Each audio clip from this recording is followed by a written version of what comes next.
Hello, and you're welcome to this lecture. Imagine a breaking news image circulates online and influences public opinion instantly. And later, it was discovered that the image was digitally altered.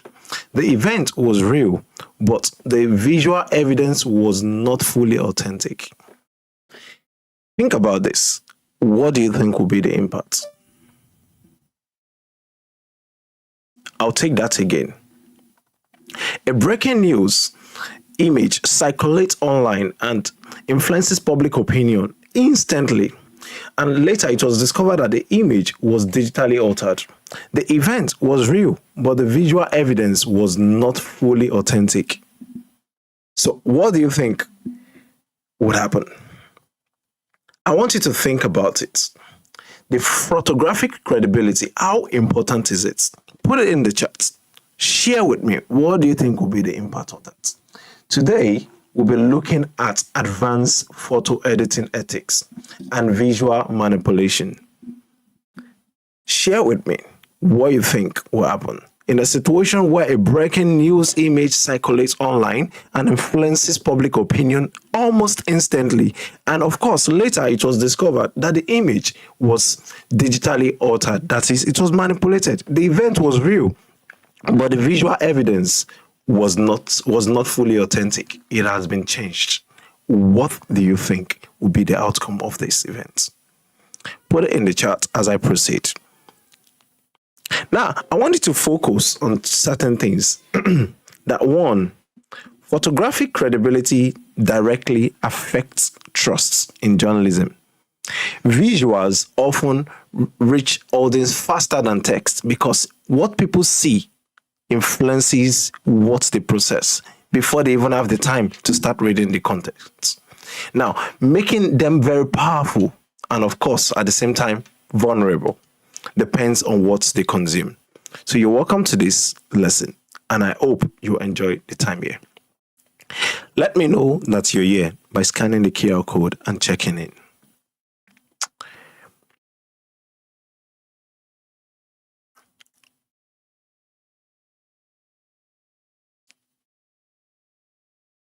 Now, by the end of this lecture, you should be able to explain the principles of photo editing in journalism. You should be able to apply the basic enhancement techniques appropriate in journalism. And of course, identify the ethical images manipulation, the unethical image manipulations. Know what is ethical and know what is unethical. I know in the course of this lecture, I've signposted, I've mentioned one or two ethical ways of doing image edits and of course unethical ways of doing image edits. Think about this. And of course, we evaluate image for credibility. And the last but not the least is to understand the role of artificial intelligence in image creation. But first, let's start. What is photo editing? What is photo editing? What is photo editing? Can you put it in the chat? Tell me, what is photo editing? What's your understanding of photo editing?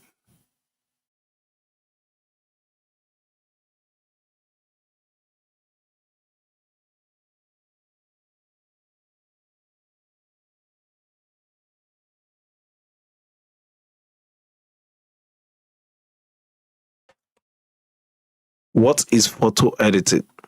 So start with photo editing is, tell me, what is photo editing? Type it in the chat. That's the way to engage. It is the visual elements displayed on the screen. That's an error. That was a note from my previous lecture. Ignore that absolutely. All right. So what is photo editing? Let's begin with that. What is photo editing?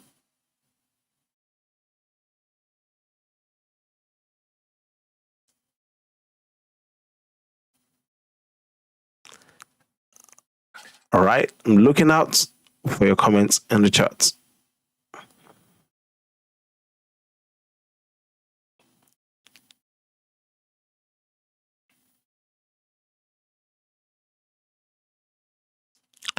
What is photo editing? Now, you're going to define it in two contexts. One, what is photo editing in journalism? And what is photo editing in creative industry in photography? They mean two different things, but they can be confusing, but they're not exactly the same. Give it an attempt. Give it a shot. What is photo editing? Photo editing is a process of what? Okay, I'm beginning to get some comments, and then let's see if I can project some and share some with the viewers.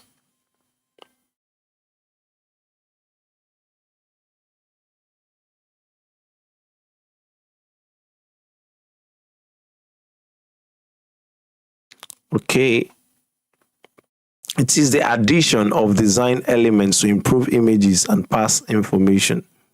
Okay, that is one.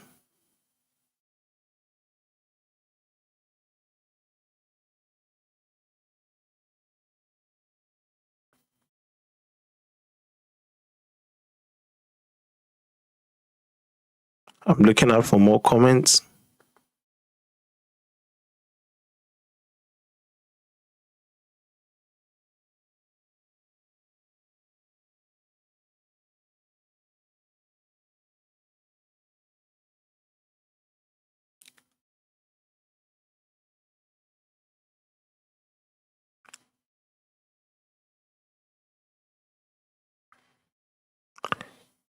Okay, I should be able to project some now.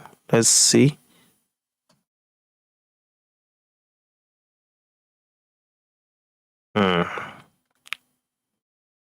Okay, there you go. So removing noise in the photo. Someone said it is a process of editing images to accompany news stories. Another person says it is a process of enhancing images to accompany news stories. So on our side, it is the editing is the addition of design element to improve images and pass information. All right. Now, it is true that photo editing is a process of enhancing images for clarity and for publication. It is a process of adjusting visual elements such as colors and compositions. It is a process of preparing photograph for print or digital media. So it could be any of this. Photo editing truly is a process of, taking an image through the process of selection, enhancement, adjustments for the purpose of its use. Now, in photography, it could include manipulation. In journalism, it must not include manipulation. So be aware of this. Be aware of this. Yes, he's aware of this. And someone said photo editing acts as a digital seasoning. Photo editing acts as digital seasoning to your photo. Okay, thank you for sharing that. All right, now back here. Now let's give this an attempt. What is the main purpose of ethical photo editing? Is it to completely redesign an image, to improve it for clarity while preserving the truth? Is it to make the image more dramatic, or to remove all imperfections? Now, let's give this a shot. Let's give this a shot.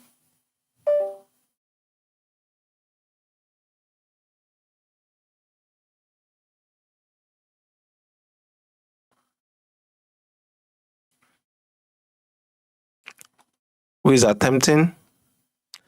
Okay, said to preserve the truth. To preserve the truth. I definitely would. These agree with you. Yeah, it is to improve clarity while preserving the truth. Let's talk about the common photo editing techniques. The common photo editing techniques includes, because we are talking about journalism here, so we're trying to preserve the truth.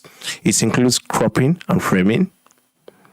You crop it ethically, you frame it ethically, you preserve the truth.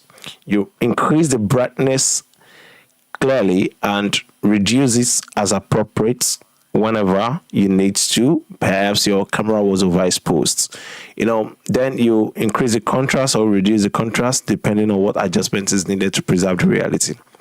It also includes color corrections and sharpening and resolution control. And of course, in editing, you will be involved in framing meaning, because as you are making this edit, you are sort of framing the meaning of what people have to see. So that leads us to framing theory of the media. Again, if you're interested, you can just read online, or you can, if you put in my my name, my last name, Arolo, and then framing theory, to bring a very short paper that will help you. It is one of the most cited paper that I have across that is well cited around the world, and it explains the concept of framing theory. So do a search on that, and then you can read up, you can understand what that means. Now, when you're editing, you're framing your photo. You're trying to decide how you want your audience to see it, interpret it, and understand it. And it changes the emphasis, it alters the perceived importance, and of course it increases the level of influence it will have and how it will be interpreted. Now let's take a look at this MCQ. Now, cropping an image primarily affects what? Does it affect the file size only?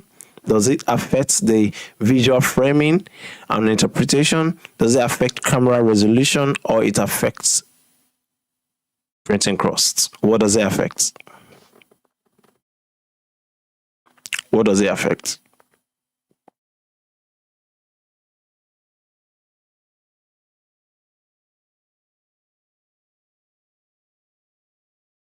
What does it affect?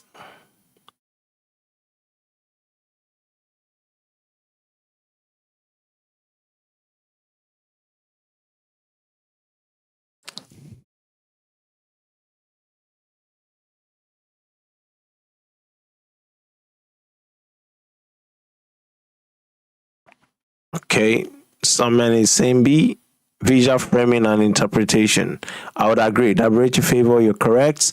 And Iloriolua, you're correct. Peter Miracle, you're correct. Akbabia Kabisala, you're correct. So, brilliant. It affects visual framing and interpretation. Thank you for sharing that. All right. Now, it does affect visual framing and interpretation. So, let's take a look at color and visual impacts. Color adjustment can as well affect mood. It can affect emotions. It can affect the way it is emotionally tuned for audience understanding. It can affect how they perceive it, the credibility it has. And you can do with color adjustments, but don't do so to manipulate your audience. Now, there's what they call misinterpretation of events too that happens, and that focus on ethical boundary, which I'm going to discuss now. Let's go straight to ethical boundaries. The ethical boundaries. Now, ethical photo editing exclude misrepresentation of events. It exclude adding a number of key elements. If it's a key element, keep it. Now, distorting reality, avoid it. Fabricating context, avoid it. So these are all unethical practices. If you are fabricating, you are not doing the right thing. So there's a newsroom standard for responsible photo editing. So you have responsibility to truth, and it is important that you are responsible as per what is expected. Okay, there's a question here that says, what about file size? No, when you crop, it doesn't necessarily affect the file size, because sometimes, especially if you observe, if you're an iOS user, when you crop, it still saves the larger image. It just decides which part of it to show. If you go to edit, you can always get back those lost images, those lost portions of the distance. So it affects the file size, but not necessarily any of the orders. So what you're trying to do, let me just quickly go back to that question. Let's re-examine it. Let's re-examine the question. It's primarily, what does it primarily affect? Primarily, of course, you know, it is not The primary, what it primarily is, what is uniquely affects. Is it printing cost? Yes, it could affect printing cost if you are trying to reduce space. It could affect camera resolution. Perhaps it's not high quality image, and then you crop it, it will reduce the number of pixels, and then when it becomes big, it's because it loses quality. It could affect the size, but not very significant. But the primary thing that it affects is visual framing, and of course how the audience will interpret it. And don't forget the ethical boundaries. And of course, I'd like to share with you this question: what action is considered unethical in photojournalism?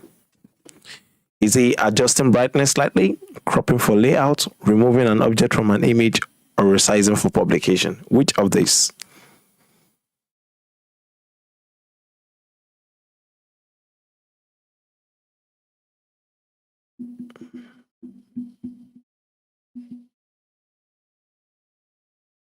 Which of these is considered unethical?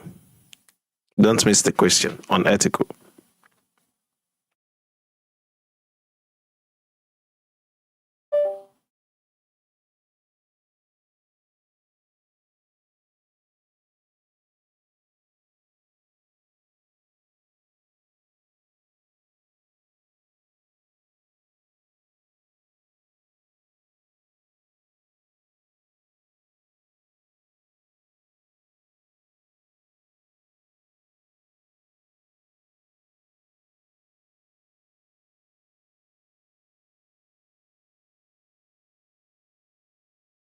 Which of these is considered unethical? I'm looking forward to, okay, removing an object from the image is considered unethical. Correct. So removing an object from an image is not allowed. Yes, it is not allowed. It is not allowed. All right. So now let's talk about the visual manipulations. Visual manipulations. What are visual manipulations? What are the risks that are involved in visual manipulation? What risks are involved in visual manipulation?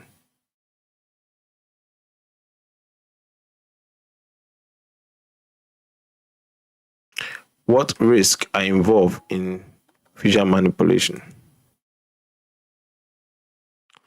What risks are involved in visual manipulation?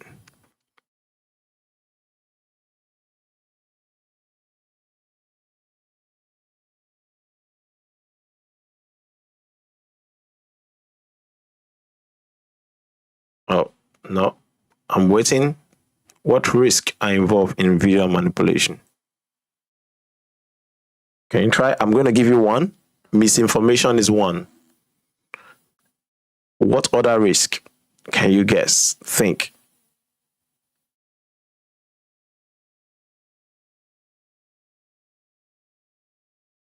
What risks are involved in visual manipulation?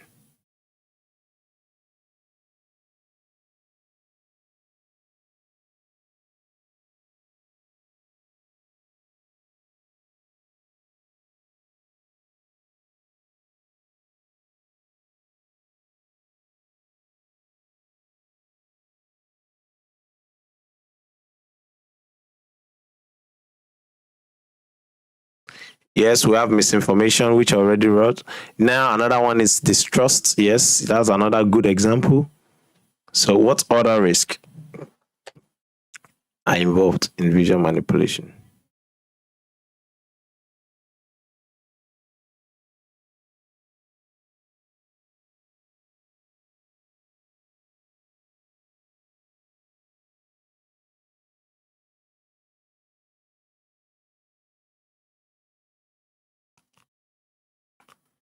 Waiting, waiting, waiting, waiting to see more.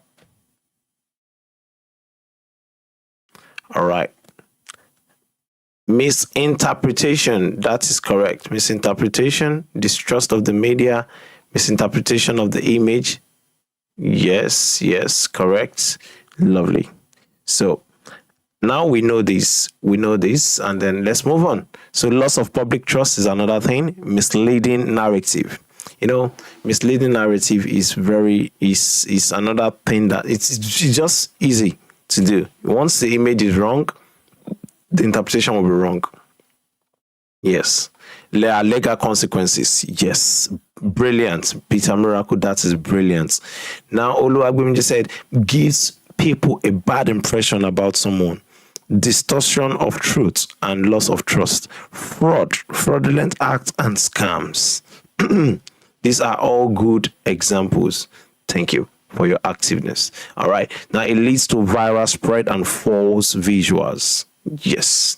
Now, in real world, social media accelerates and increases the chances of this kind of misunderstanding and distrust. So we have to be very careful in our communications. Now, that we're in the age of AI, and AI generates images. AI can now create synthetic image. It's synthetic image, and it can modify real photograph. I've asked some of you to do some of this simulation before, put your photograph on ChatGPT and see what happens. So these are part of the things. So it can help generate realistic but fictional visuals. So be aware about this risk and try as much as possible. And another example, someone is giving this as an example, it can cause emotional harm. That's another risk involved. Yes, emotional and psychological harm. Thank you.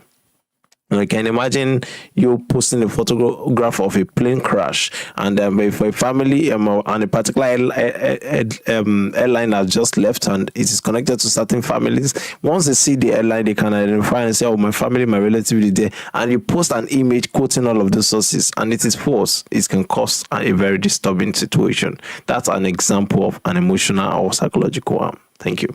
All right. So now we have another question for you.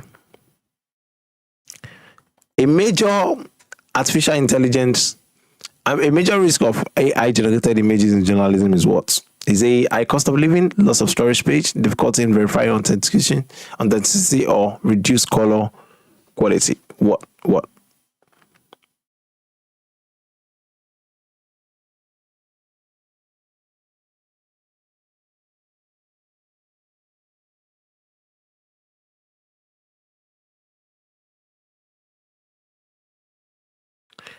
The answer is loss of storage space. All right, let's talk about image verification. You can verify images by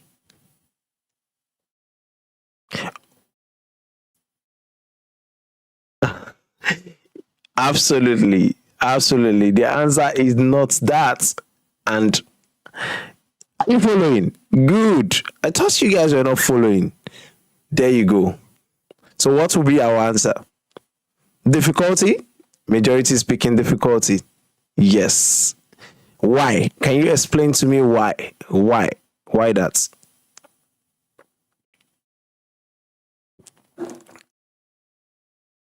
You guys are truly following. I believe you're following now. Lovely. So it can be loss of image. How is it loss of image face? Oh yeah, that's good. That's good. You're making a whole lot of sense. So it can be loss of image space, because I already explained this in the previous question, that it is not loss of image, because whenever you resize or you do anything like that, it's never, space is not very important, and it's about the content, it's about the clarity. Now you're following, you know what you're doing. So it's good that you're following. So let me explain the context to you. The major risk that is involved when you're using AI is that you really can't verify. You can't verify.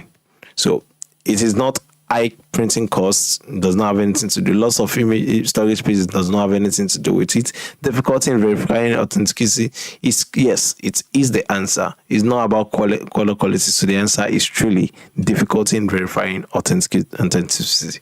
So you need to always focus, because you can't authenticate what an AI generated. It just puts in different algorithm, picking different knowledge from different sources, and then putting together. Where do you want to verify? Where is the fact? What are you checking it against? There's nothing. You can't check it against anything. So absolutely, I'm seeing reasonable comment there. If you're not a professional in the field, it will be quite difficult to tell the real image from the false. So the public won't be able to know which to believe. Yes, that's correct. So it's not loss of storage space. So good.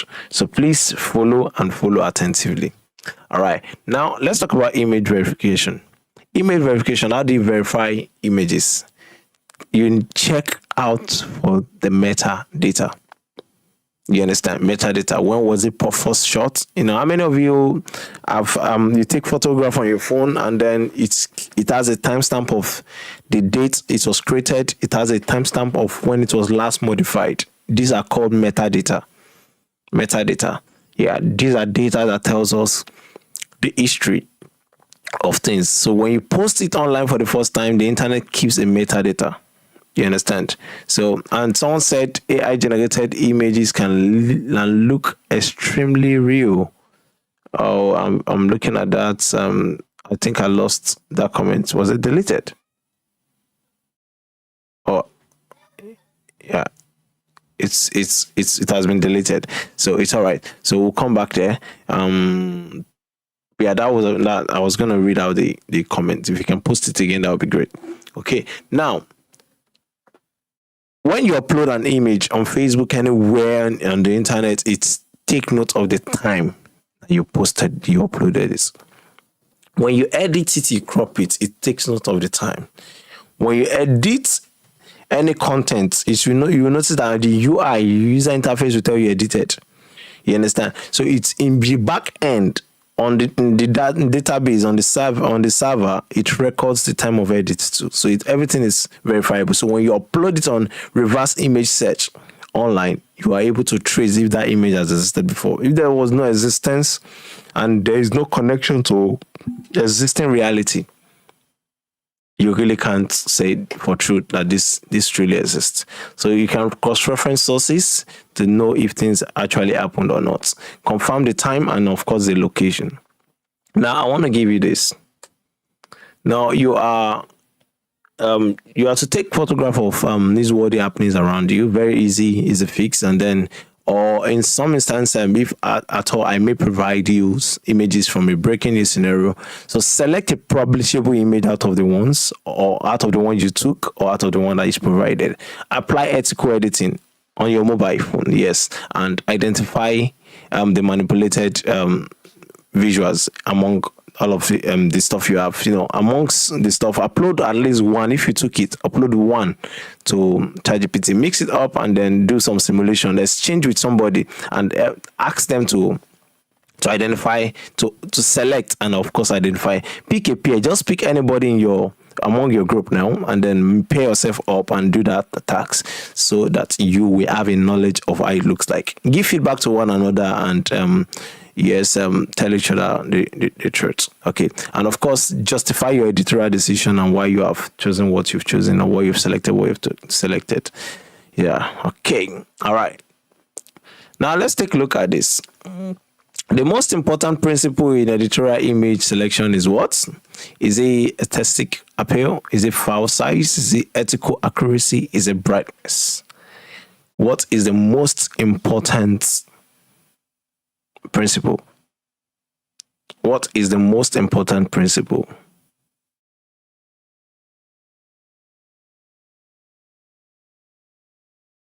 I'm waiting. What is the most important principle?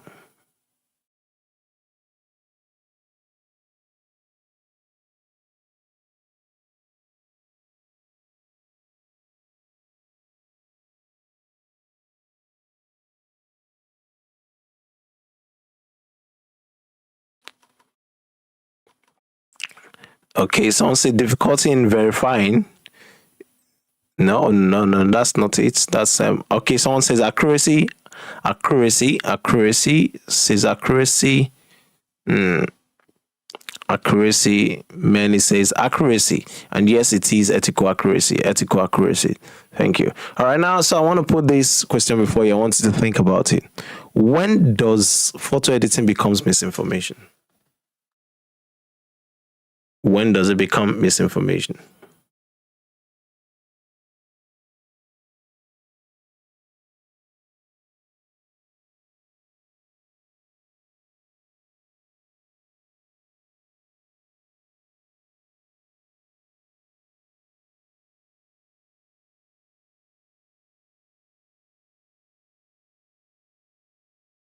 When does it become misinformation?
Okay, having some feedbacks already. Thank you. So it becomes removing an object from an image makes it becomes misinformation. Now, becomes misinformation when you add inappropriate text designs to that particular photo and when the image is manipulated. Okay, absolutely. So if you can keep your comments coming, I'll be quite very interested in reading more. And then now let's bring this to a close. In a modern journalism, image do not only represent reality, they define how reality is understood. Yes. And on this very note, I would say I want to ask you, what do you think? What do you think? Scan this QR code, ask your questions. If you have questions there, you can put your questions on the chats, and it will be great for me to start, engaging them and responding to your question as they come. So another one says photo editing becomes misinformation when it alters the original meaning or context of an image in a way that it misleads the audience. It becomes misinformation when part of the image is cropped out. It becomes information when certain part of the image is cropped, removed, or the vital part of the image is removed. Yeah. Another one says it becomes when the photo is being edited to look ambiguous, and it could cause misinformation and misinterpretation. Wow, that's correct. So, photo editing becomes misinformation when changes make people believe something false, misleading about the image. It becomes misinformation when the AI is used to create something that was never real. It becomes misinformation when certain parts are cropped to remove vital aspect of it. Okay, so we're still on this and I'm enjoying it, and yeah, let's do it. So correct, move on. So for photo editing becomes misinformation when edits change the meaning of the image in a way that it deceives people or gives a false impression of the reality. Okay, it becomes misinformation when information on the image is not clear enough. Photo editing becomes misinformation when inappropriate images has been added and when important part of the image has been removed. It becomes misinformation when editors makes only certain or give emphasis on parts they want the audience to see more bolder, distorting other important parts. Okay, good. Distrust and alteration to suit preference of newsroom. This is brilliant. I'm impressed. I'm very happy. Okay, so on this note, I would say, giving you this personal assignment too. Yeah, find an image online, analyze it. Possible. Think about the possible edits that has been applied, the ethical concerns with it, credibilities of the source, and then of course potential misinterpretation. And I want you to submit a short written critiques. You can do this on your Google Classroom, or you can of course email it directly to me for straight feedback. So today we've been able to learn about photo editing and how it must balance clarity and truth, and we've talked about framing, and we've talked about framing and how it influences meaning. We've talked about ethical boundaries, how they are non-negotiable. We've talked about AI increases both capability and it also increases the risk, of course. And of course, we talked about the verification, how essential it is in modern journalism. So on this note, I would say, let's check out let's check out. Okay, so while you're checking out, and then our next lecture, we'll be talking about, integrated newsroom simulation, what it looks like, and it's going to be very brief. And yeah, of course, you'll learn from it if you are opportune to adequately engage and do it. So on this note, I would say thank you, and I'll be looking at your questions now.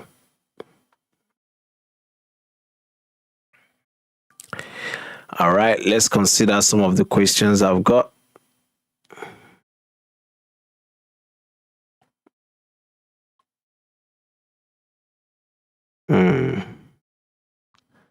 Okay, all right. Majority of you. Okay, yeah. No, I don't think I have questions. So if you have questions, you can put it in the chat. If you have questions, you can put it in the chat. If there is no question, put it there. No question. Put it there. No question. There's no question. Say no question.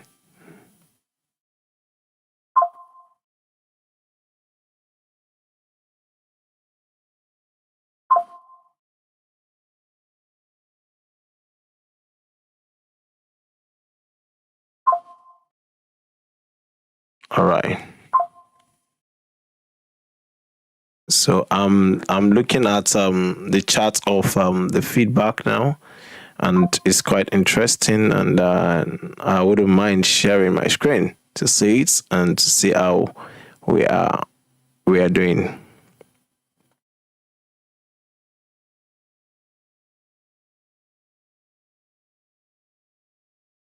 So this is what is looking like now. Yeah, can you see that? That's what it's looking like now. So majority says no question.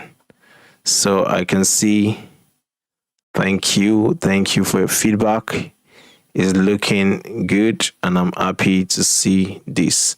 That the contents, he said, majority said just clear, and yeah, good. Thank you for that feedback. And just scrolling up to see,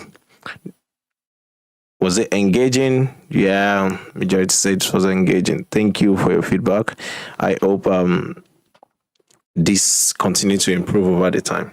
So on this note, I would say thank you, and have a very beautiful